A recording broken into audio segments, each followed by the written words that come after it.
রাত গভীর, সব কিছু থেমে গেছে, শুধু একটা কণ্ঠ নিঃশব্দে বলছে সুবহানাল্লাহ, সুবহানাল্লাহ, সুবহানাল্লাহ।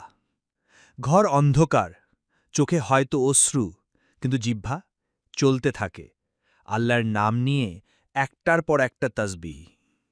তোমার মনে হচ্ছে এটা কেউ দেখছে না, তোমার এই একাকী রাতের ইবাদত কেউ জানছে না। ভুল করো না, আল্লাহ জান। রাসূল সাল্লাল্লাহু আলাইহি সাল্লাম বলেছেন, তোমরা বেশি বেশি সুবহানাল্লাহ বলো, এটি মিজানে ভারী হবে। সহিহ মুসলিম, হাদিস নাম্বার ৭০২৮।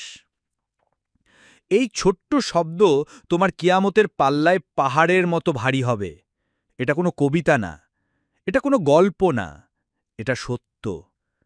রাতের এই সময় যখন সবাই ঘুমিয়ে তুমি যদি কেবল ৩৩ বার বলো সুবহানাল্লাহ, আল্লাহ তা তোমার আমলনামায় পাহাড়ের মতো লিখে রাখবেন। একজন নারী যে কাঁদতে কাঁদতে আল্লাহকে ডাকে, যে নিজের সৌন্দর্য ঢেকে রাখে, যে রাতের নিস্তব্ধতায় তসবিহ বলে, ফেরেশতারা তাকে জান্নাতের রানী বলে ডাক দেয়।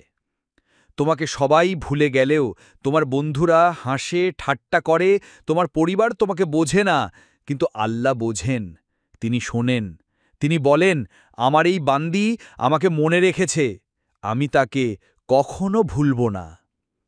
তুমি কল্পনা করতে পারো তোমার একাকী রাত, তোমার চোখের পানি, তোমার নিস্তব্ধ তাসবিহ একদিন তোমাকে জান্নাতে পৌঁছে দেবে।